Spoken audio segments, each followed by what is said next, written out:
Recording. Shit. Welcome into fucking Higher Living. This is Lance and Erik Bryant. What's up, brother? Hey, man. How are you? Did you play the banjo on that intro song? I did, under the table. You didn't see me, yeah. No, it was Cumberland River. You know what? I got to crank it a little bit more because two Nashville guys, the Cumberland River. We got to go. Here we go. Gillen Word with the tune. There we go. Oh, I like it.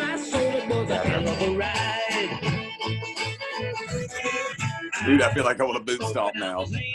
Dude, did you ever, speaking of the Cumberland River, did you ever ski on it?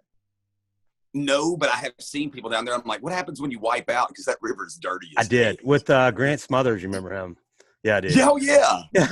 Yeah. What happened to that? I have no clue. By the way, we started a podcast for everybody that's... Oh, sorry. No, not you. I'm the one that's doing it. Okay. Welcome in. Welcome in. Yeah. Erik and I are having our side talk. You guys just hold tight. So thanks, dude. Thanks for coming on, man. Oh, absolutely, man. So, it's always a pleasure. I have a opening question. How's your day? Okay. It's the best day ever.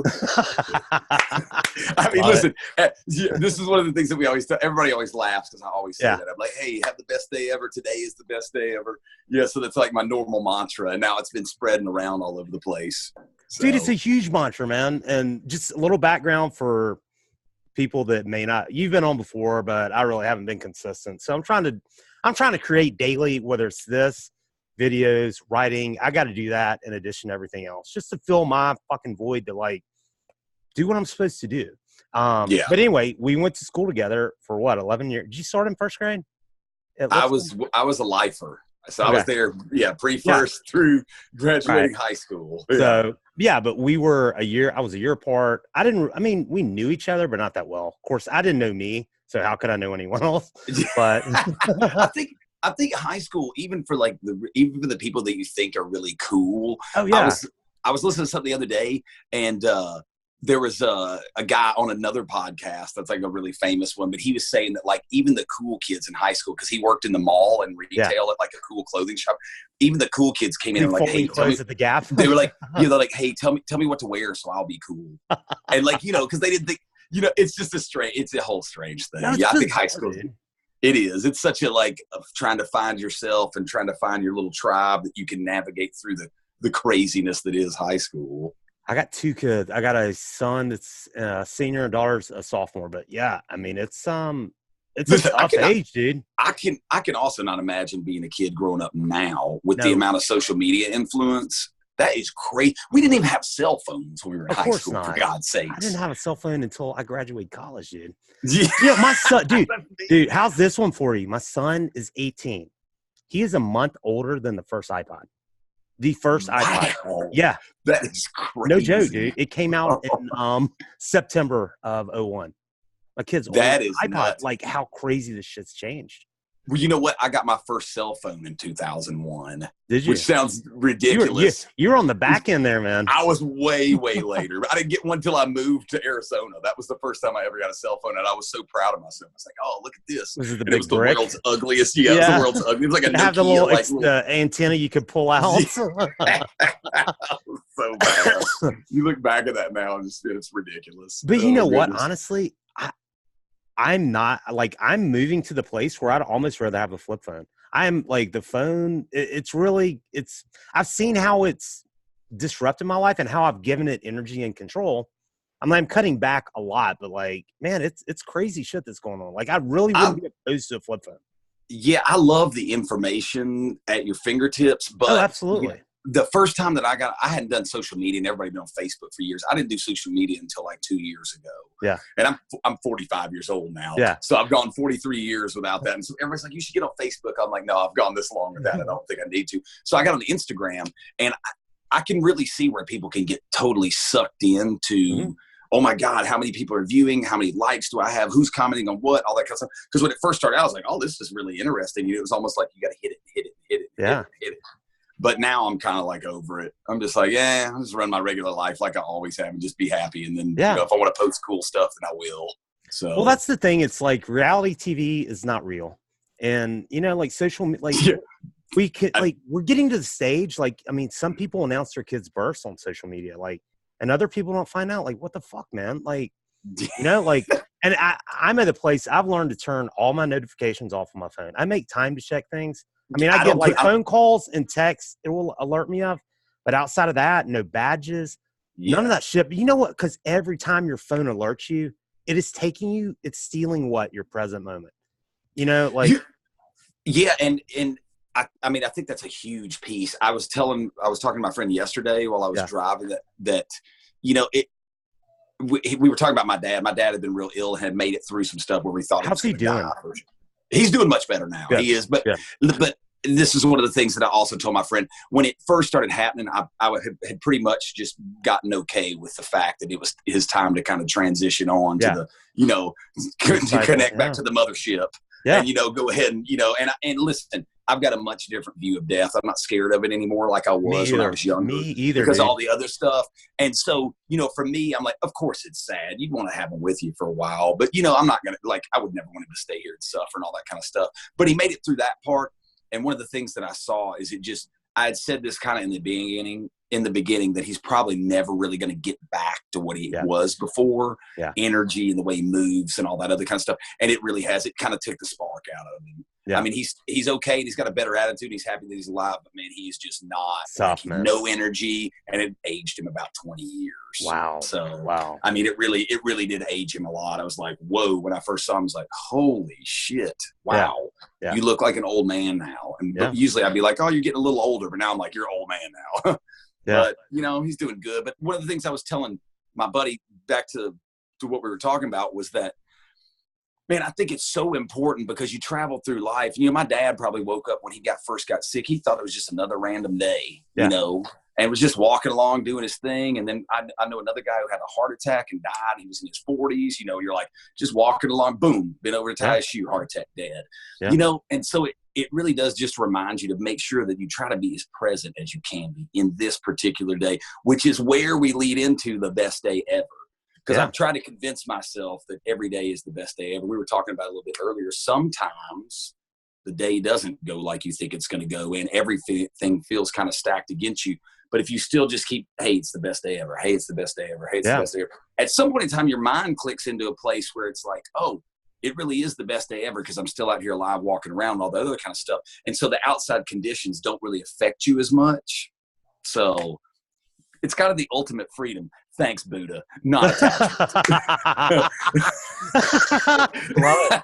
Dude, it's so true, man. Like Ram Dass was like such a huge teacher to me, but like, you know, and it's tough. And I like I said, I've been through the last 3 years have been, man, it's just been a lot of fucked up shit. But like,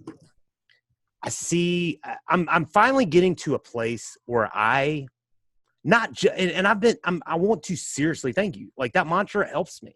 Because on some of these tough days, I'm like, fuck, what would Erik say? Like, you think I'm kidding, dude? Like, for real. And it does work, man. It really does. But it does take a while for the gears to kind of shift together until your mind makes the click over. But, you know, we were talking about this a little bit earlier, right before we started the podcast. This morning, listen, in LA, the traffic is ridiculous at a level that most people who don't live out here can't understand. Because not only is it crazy traffic, New Yorkers probably do, but like not only is there crazy Northern traffic, Virginia, but the driving is very aggressive too. Yeah. And then there's a lot of people like, you know, still cruising along doing 80, texting, like, you know, it's just with bumper to bumper traffic, you know, all kinds of stuff. So I got really frustrated with somebody this morning on the road and tell them they're number one. What's that? Yeah, I did give him he got the finger. He got the finger and all that stuff. He wouldn't turn right on red, and then when the light turned, he still didn't turn right. He went 3 miles an hour just to make me mad.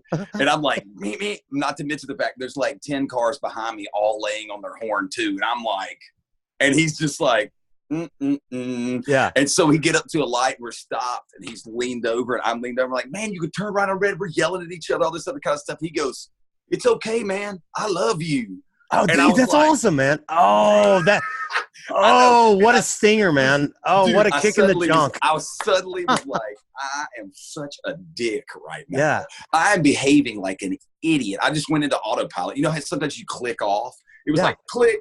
Oh, my God, I want to kill this guy.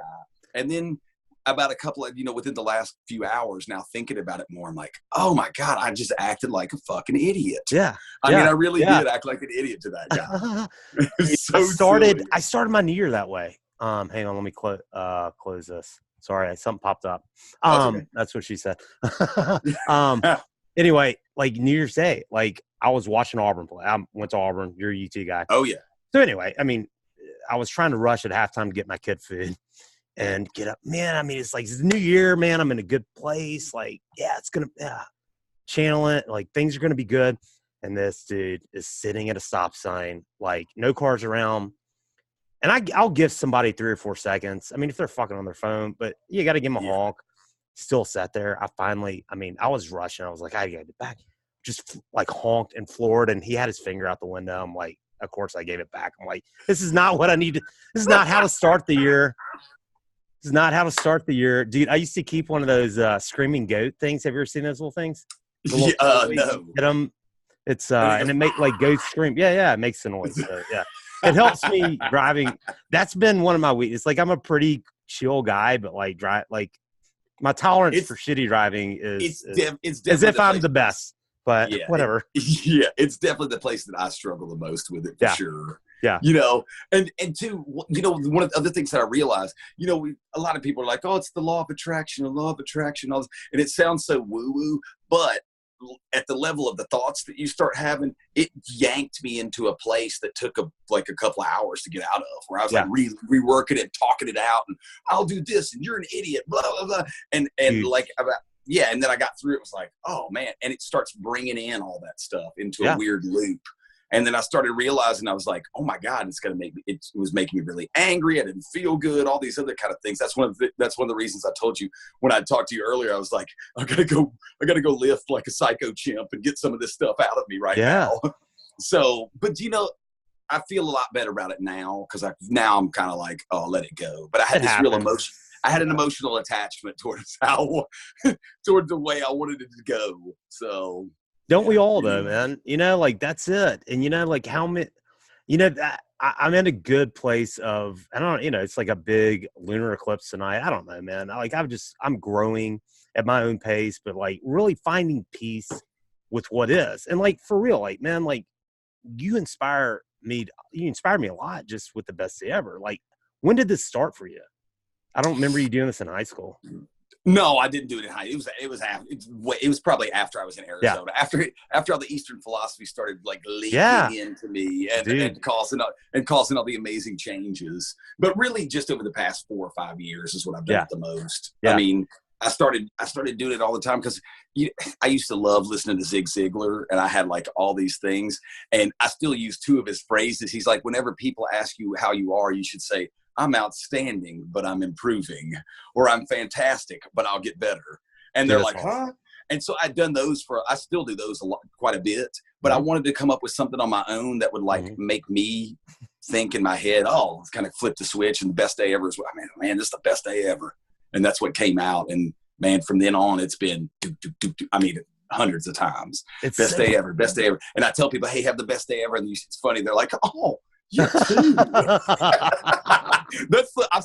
I'm not joking. I've had so many people do that. Oh, you too. It's just so funny. It's so funny. I love it, dude. Oh yeah, me too. It's a great reaction. It makes you feel good too, because you gave something to somebody that they needed that day. That's all we can do, man. And it's that simple, and not everybody's going to receive it that well. There's a guy that I used to work with when I first moved to Birmingham at a financial planning firm. And I was just starting there. He was an older guy, had retired from AT&T or something. And you would ask him how he's doing. He would say, super fantastic, like every day. And like some days I was like, holy shit, that's so annoying. But like, you know what, dude? Like it, much like you, like that was his mantra. And like the dude just good shit happens to him. Tell me about that mantra. Like, man, like what what has that done for you? Listen, I learned a long time ago, and this is through the Zig Ziglar stuff and through Tony Robbins, and listened to a lot of that stuff, which I still listen to. I still listen to a lot of podcasts. Yeah. That try to feed as much positive things in as you can. Yeah, they're great for you. Absolutely. But it was, I think the biggest thing is developing the habit of it, first of all. And then secondly, just kind of growing it into the feeling that comes behind it. Yeah. And then trying to pass that out to other people. That seems to be the, one of the bigger parts of it. But that guy who said super fantastic. Yeah. That's so funny because Smith. Yeah, you still know his name too. Yes. See, that's good. How long ago was that? That was like 2001, dude. So 20 years ago. No. I'm sorry. I was like, that was 99, 2000. Melvin 20 years ago. Smith. He drove a green Infinity. Dude. 20 years ago, and you still remember that. Yeah. But here's the other thing too. Using whatever the mantra is that you come up with, or whatever your power phrase is, or all that other kind of stuff. One of the things Tony Robbins was big on was moving your physiology with your whatever you say, so it adds a physical motion to everything. That way, it like kicks it into your nervous system. I love so much of his stuff. But it makes you feel like that. It also makes you take everything else much less seriously. It does. Like when I was driving home from the other half of my day, when I was driving back, I gave everybody plenty of space, and I backed off and was like, all right, I'm not in any hurry. It's really not that big a deal. You're paying back your karmic debt. Yeah. And there was people acting crazy in front of me, and there was like a cop car coming up. I was like, oh God, what's going on here? But I do think that shit snowballs, man. Like, when we get flustered and we get thrown off, and I think, what I'm learning, it's when we get in that state, we're not, we're disconnected from source, because that's getting caught up in the moment. And, I guess what I'm trying to say is I'm learning to observe it, learning to be the observer. Like, oh shit, this is happening. Okay. This is happening. Great. Best day ever. Yeah. Right? Yeah. And what do you do? Like, you're the best day ever guy. Like, what? They surely can't all be great, right? Honestly, you never said the worst day ever to me. So. No, because there is no worst day. This is one of the things that we've realized, and this is from talking to a couple of guys that I talk to on a normal basis. Yeah. Like, I usually talk to them every day, at least 5 days a week. Yeah. And one of the things that we talk about is that by convincing yourself with this mantra, or whatever you're doing, the physical, all these other things, all these little tools that you add to it, man, it makes your reset level where you naturally flow back to, like a lot of people naturally flow back to Eeyore from Winnie the Pooh. Oh, woe is me, and boy, my job sucks, and this is all terrible. Somebody else's fault. Even on the bad days, even if I have a dip, once I level back up, man, it levels back up to a pretty high level. But again, man, I think the mantra and doing the other things, adding other tools into it, I'd say doing affirmations is a great thing, it's a mantra or an affirmation as you're walking around. Doing that, I try to do a gratitude prayer in the morning. That's a big thing. And when I say prayer, I don't want anybody to think it's like, oh, hey, that's that kind of stuff. It's more of I literally just kind of say out loud to whatever it is out there that I'm thankful for my friends and family. And I have a whole list of things that I try to go through. But man, again, I think it's something that you have to work at every single day to make your every single second. You got to kind of like concentrate on it. And you really have to focus on because there's so many things that are happening that are great. And it's really easy to focus on the stuff that's not. Mm-hmm. But even at the bad levels, once you get to a certain place, and I feel like I've gotten to a place where I'm happy. Yeah. I'm legitimately happy about 99% of the time. And even the days where it's kind of, oh man, these kids were really challenging. This went wrong, and it's a wave and traffic was terrible. All this other stuff. It still falls back to me singing hair metal music, going home in the afternoon and being like, all right, man, this is all right. This is good life. Music's huge, man. Dude, life is good. Life is really good. And, one of the things that I used to go to a Center for Spiritual Living. I still do some, but the guy who's the pastor there, who I love, I've had numerous like in-depth conversations with him. He said that one of the things that Einstein said was one of the most profound things that you can ever decide in your life is whether you're dealing with a friendly universe or a hostile universe. universe. Yeah. Man, if you think if you think it's a hostile universe out there for all the time, guess what? It'll give you all the information to support your claim, Yeah.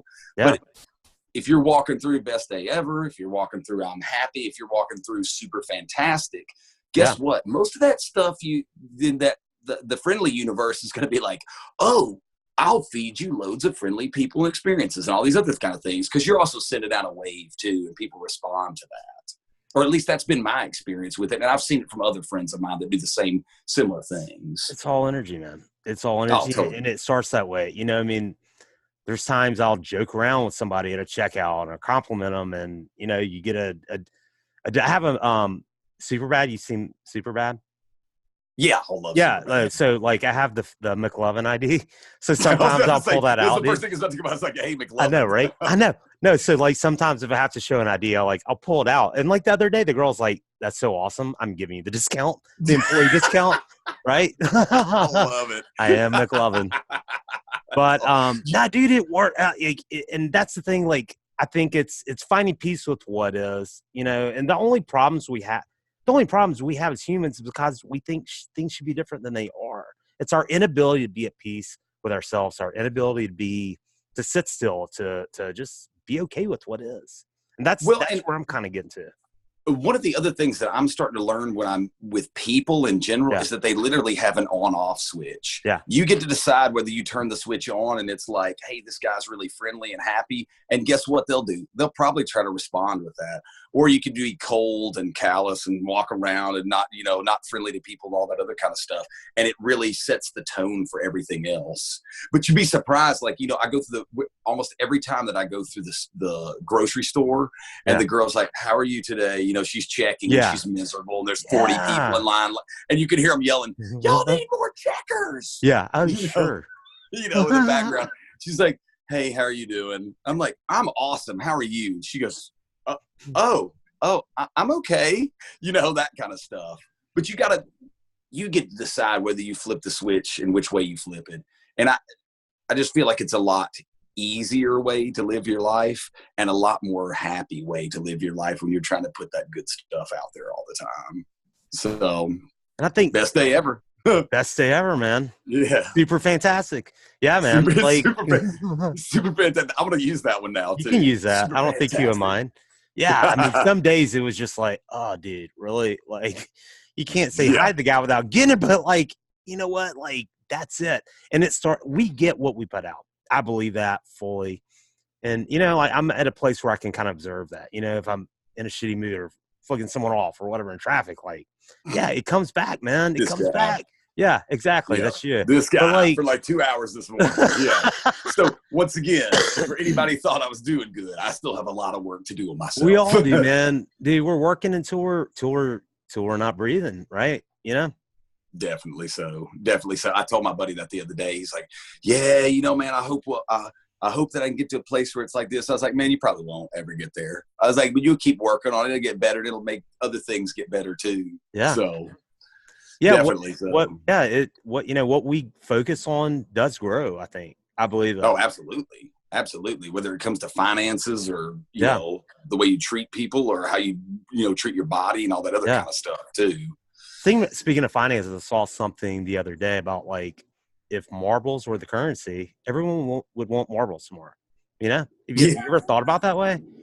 Well, I read a book a long time ago, and it was like, these pieces of paper with stuff on them, we have just decided somewhere that it means something. Yeah. If there was actually zero value, like you can't eat it.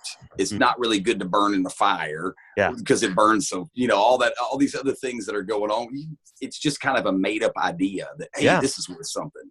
Yeah. And, you had like back in the day, if you're on some island in like Tonga or something like that, they'd bring you a stone wheel and be like, here's your payment, click and drop it on the ground. Yeah. But they had decided that had value too for some unknown reason, It is a weird thing sometimes. It is. It is a weird thing. Now, I just heard that marbles thing. I was like, you know what? That's a good point. Like, if marbles were like currency, everybody want marbles. Like, it's about wanting. We're so as a society, we're so discontent with what we have. I mean, everything that we do have was something we wanted at one point. And that's the tough thing with my kids. Like, I've got 2 teenagers, and they're like, You know, like they're And going you to also have learn. an old dog in the background I can see I over do. there. Ginger. Oh, he's so sweet. Ginger. Oh, is it Yeah, girl? she's a girl. Oh, she's so. Is she a lab? Ginger, come here. She's like a mix. She's I think a Tennessee String Brindle. Come here. Come here. You say hey. Oh my God, she's adorable. Yeah, I see her old girl. She's got the old girl Ginger on a face. podcast. Yeah, she does. Yeah, we don't know how old she is, but both my dogs are from Tennessee by chance. So. But anyway, good things come from Tennessee, right? Exactly. I just love her. But dude, I was going to ask you about morning routine. Like, I think that's something I'm learning is more and more powerful because it's tough. And you know, there's a couple things one thing that I've started doing recently is not touching my phone for like 30 minutes after I get up. Don't touch it. Oh wow, that's pretty cool. I usually get up walk around, and I make something to drink. But what I try to do every single morning, and this is I try to carve out the time for it, is I make sure that I go outside and I sit down. I try to meditate, and then I read. There's two things that I read whenever I do my meditation. Well, so I'll meditate. I do a gratitude prayer.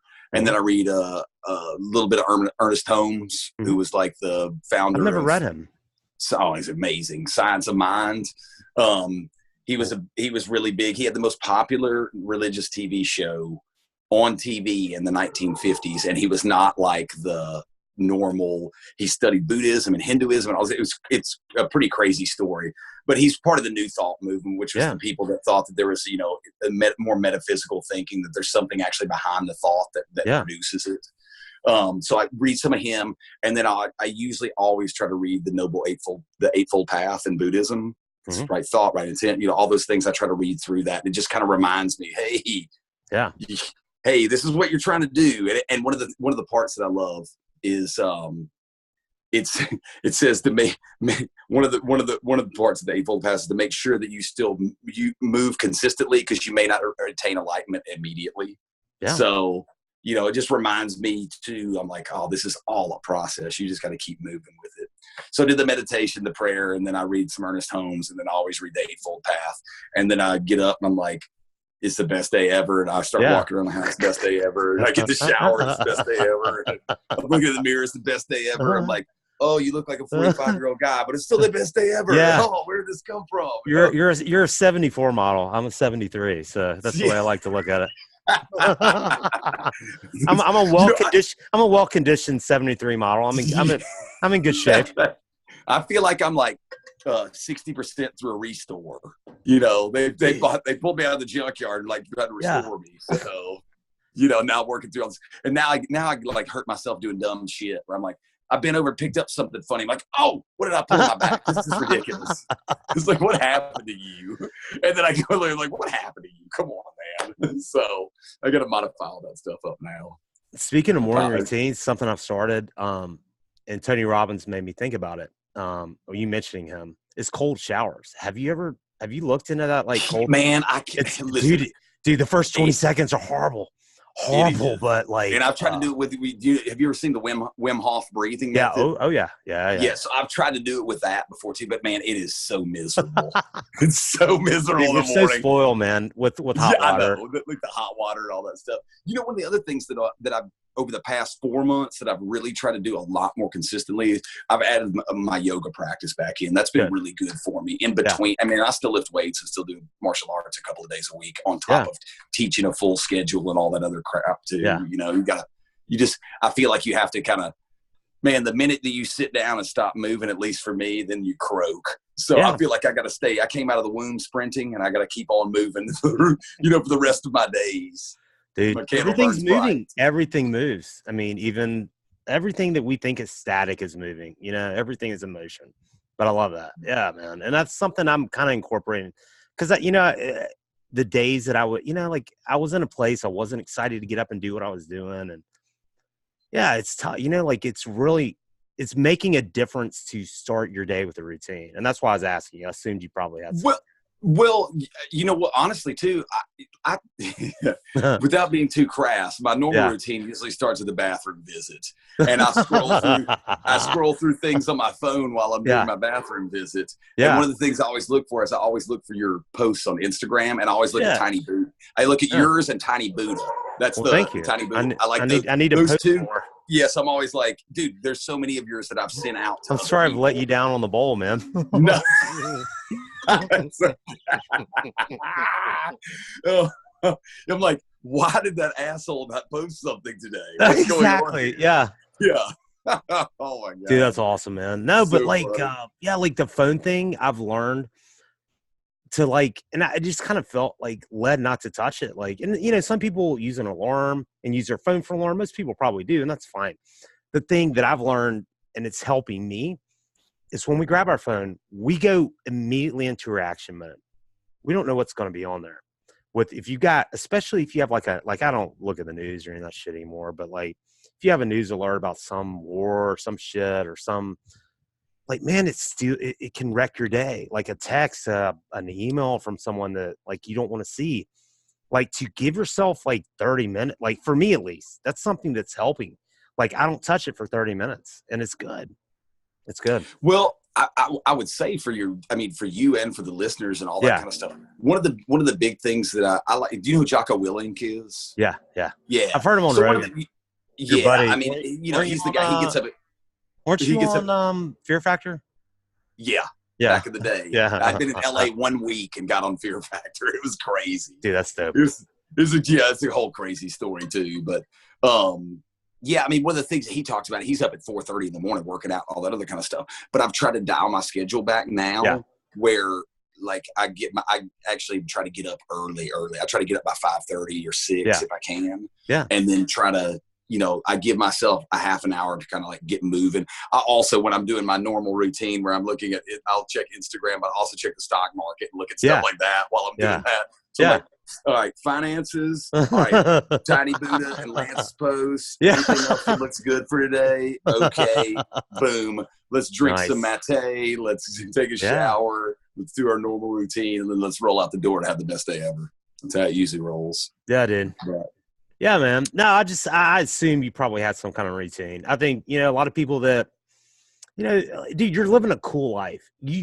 What is it like to do what you love? Because that's one thing that I think a lot of people do not do. Listen, there is not a day goes by, even the days that I have really, because I have, you know, it can be challenging. And also I can get really burnt out because I teach a lot of classes a week and it's all little kids. Tell everyone what you do.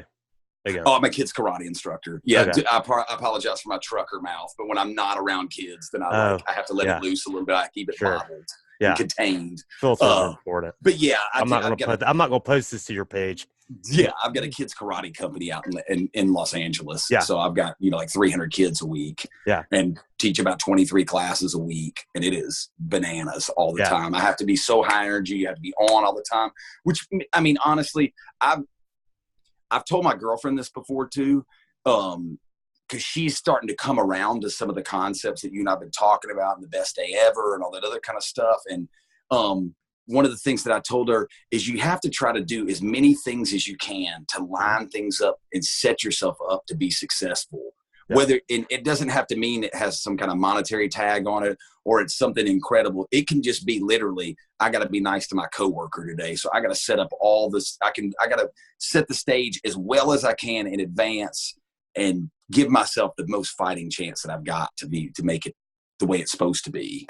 So, you know, I tell her all the time, I'm like, well, try this and this and this, and it'll put yourself in a place where it'll be kind of hard to fail. Yeah. And, you know, kind of grow from there. But I like that, man. I mean, I like what you said about it's hard to fail, because failing is really how we view things. You know what I mean? Oh, for sure. For sure. And, you know, and I mean, failure in like, you melt down or whatever it is. I mean, if a meltdown counts as failure, then I failed like shit last night. Yeah. I had a kid in a wreck. It wasn't her fault. She did amazing. But like, I'm like, oh, another thing. Yeah. It was still the best day ever. In spite of that. You know what's funny is I mean, I will say this. I'm kind of different in the path that my life has You gone are in. different. You're very different. And that's a good thing. Yeah, well, I mean, but I don't have kids myself, and so like it allows me a little bit more freedom to kind of navigate around. And I own my own business, so it allows me to make my own schedule, and be able to travel and do some stuff like that. So I mean, that helps out a lot. And I'm not going to say that is not a big piece of the puzzle. Yeah. But I mean, that was also in my head. That was also trying to set it up in a way that it could, that I could make my life kind of mean something and look like what I wanted it to, or kind of a vision that I had for it, even though a lot of things didn't turn out like I wanted to, thank God.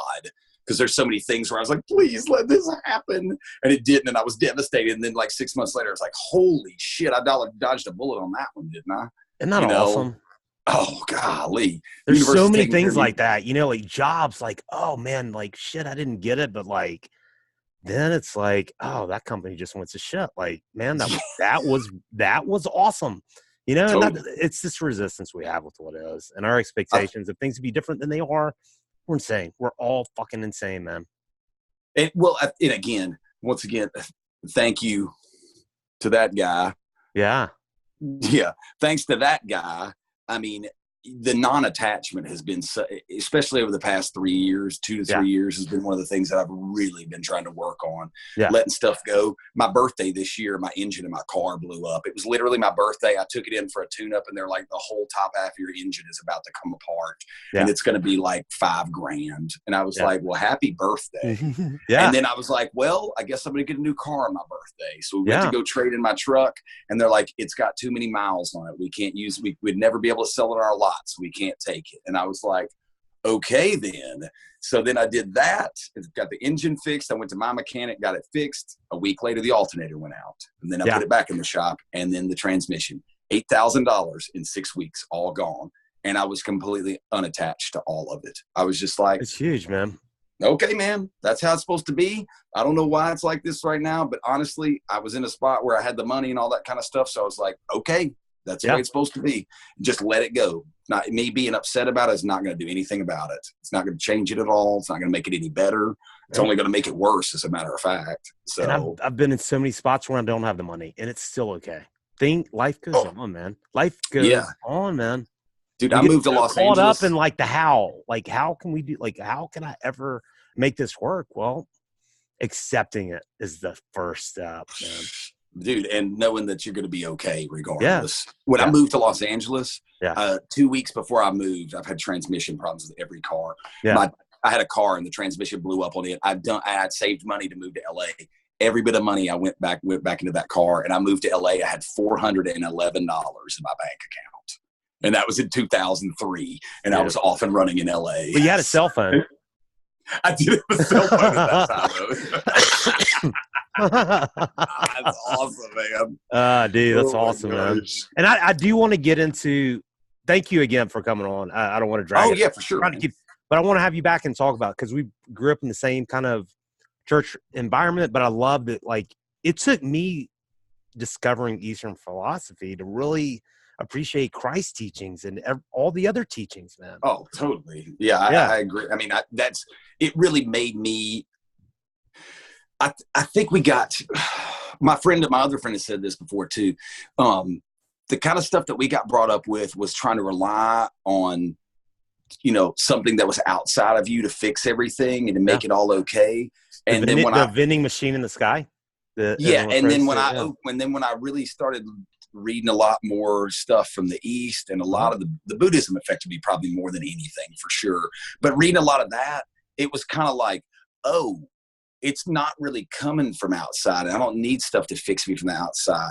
It's all in here anyway, and I've got to fix this. Yeah. It's this part up here that is this is the part that runs everything and projects everything. This is the part that needs to be like, I need to click it and change it in some different ways and wire some neural pathways in a different fashion, because what I've been doing is not working so well. And I'll tell you, dude, like, best day ever, like that rewires. I mean, that's rewired you in a way. You know what I mean? And it's helping me. And this is not like some infomercial. Like, if you just say it's the best, if you just say it's the best day ever, it doesn't mean everything's perfect. It doesn't mean everything's great. It's about you get to choose. We get to choose every second how we react to whatever. I mean, Viktor Frankl, you ever read him? Yeah, Man's Man's Search for Meaning. Yeah. Yeah. Yeah. Like, Yeah. it's the last of the human freedoms is we have the power to choose our reaction no matter what happens. And Yep. nobody realizes that, dude. That's what best day ever is, man. Yeah, it actually is. It is. It really is what it is. Yeah. And regardless of the outside circumstances, if you think in here that it's the best day ever, then it will be. Yeah. That's the bottom line. That's And the bottom line. You got to feed the computer all the right stuff because, listen, you're inundated with a lot of shit that you don't want to get all the time, and there's a lot of things going on around you. But this is the part that you can really control. And man, I cannot tell you, the meditation part has been huge for me over the past few years. Really trying to roll into that a little bit more, and also trying to feed yourself something every day. I had a buddy of mine who was doing real estate. He was out in Arizona.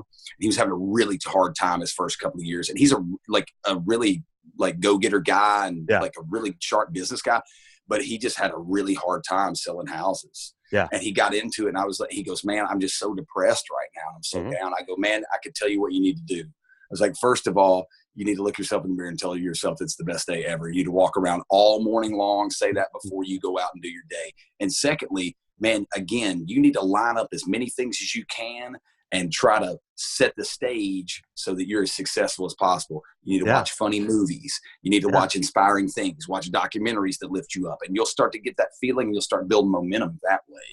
Yeah. And so he started doing that. My girlfriend, she has a 2-hour commute to and from work. She's like, I want to kill people when I talk to the phone. So I was like, hey, why don't you listen to that comedy channel and start doing that? And she's like, she came in one afternoon. She's like, oh my God, I laughed the whole way home. She's like, that helped out tremendously. Yeah. And so now she does that all the time.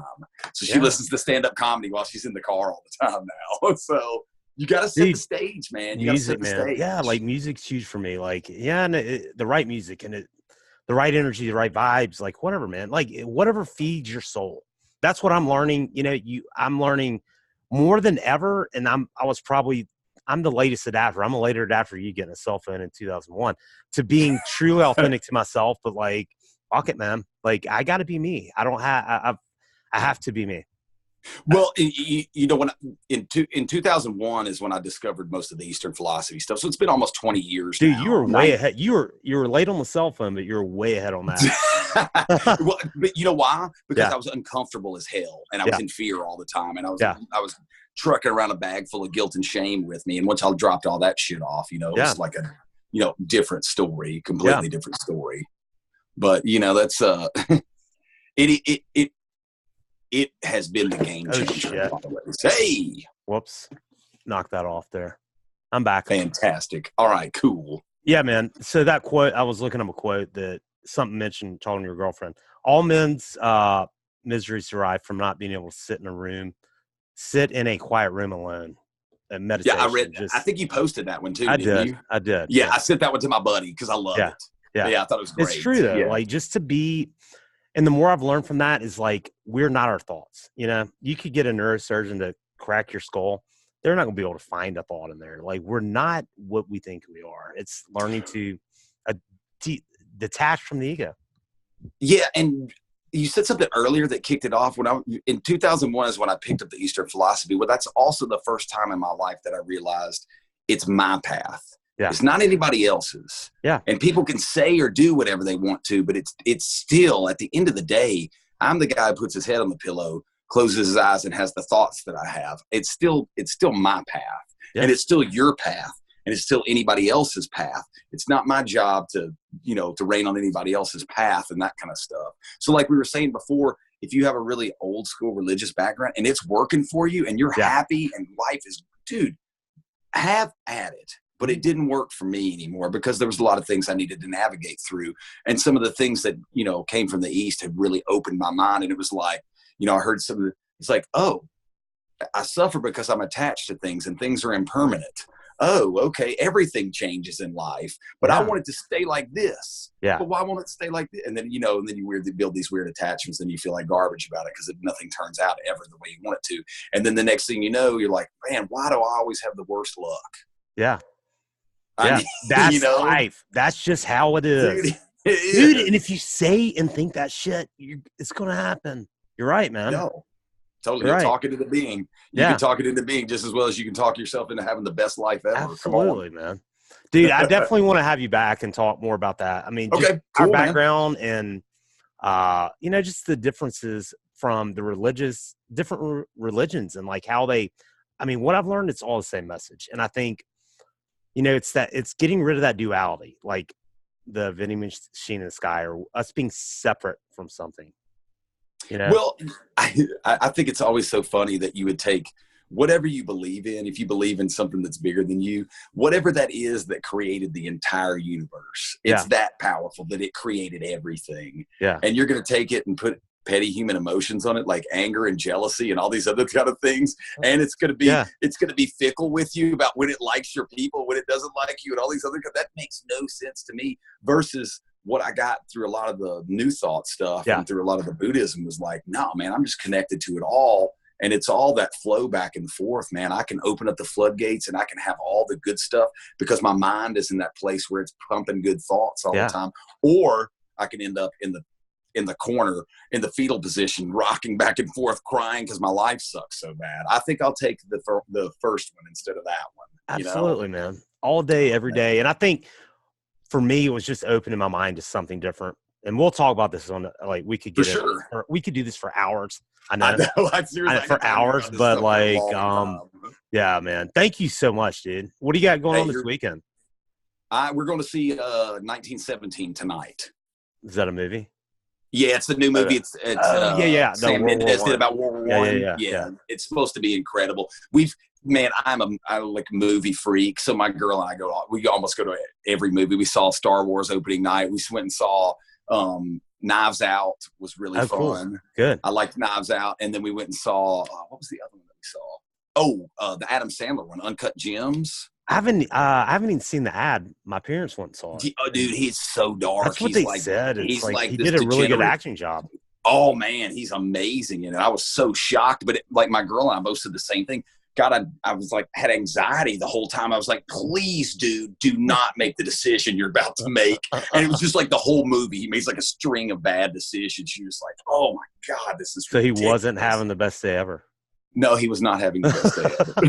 But we're going to go see 1917 tonight. Good. And then we're going to go do a big long hike tomorrow. And then we're going to Death Valley next week. How's all the fire stuff out there? I'd seen everything's completely chilled out here. Good. I sent a post out on Facebook, and I think everybody thought it was a scam site. But I've been to Australia, and I have a lot of friends there. I have a couple friends there. I've never been, but yeah. I have 3 guys that I'm really close with that I talk to like at least a couple times a week. Mm-hmm. Not a couple times a week, probably a couple times a month.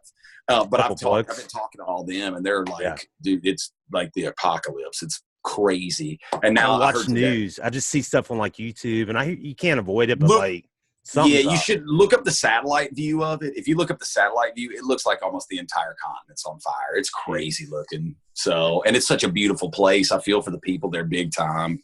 It's just, it's sad. So I put a post out and was like, hey, because I asked my buddy there, I was like, kind of with all the fuckery of, what is charitable organizations, you give you give somebody $100 and you find out later on that only $2 of it went to the charity and $98 went to the hierarchy, the guy who's the CEO in the organization. You're like, oh God. So I asked him what was a good one. He said the rural firefighters. They had a couple of those guys that got killed. So we were trying to build some money up for their families and do stuff like that.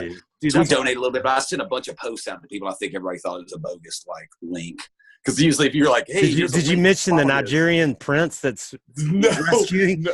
Well, I did say that you can pay, you can send contributions in Target gift cards or Amazon cards. iTunes gift cards. Exactly. Yeah, there you go, please. So wait, let me get this straight. Shit, I just hijacked your nice story with jokes, but yeah. That's awesome. What happens, man. Dude, thank you, man. And sincerely, not even about the podcast, like I'd tell you this anyway, like thank you for like your energy, man, and like that mantra, man. It helps. It's helping, man. Dude, keep it up, dude. It's contagious. It makes me feel good to know that you and my friend's son, he's 12 years old. He'll sometimes send me a text and be like, best day ever. That's awesome, dude. And listen, dude, that's cool. And that kid has had some like behavioral issues and that kind of stuff. And this has kind of like been a turnaround for him. Yeah. He's like it's a kind of a cool thing, I think. So the more that we can spread that around, the better off we are. Hell yeah. Thank you, brother. All right. Yeah, dude. All right, amigo. I got to have you back on soon. Enjoy the movie, and I will. have the best day ever.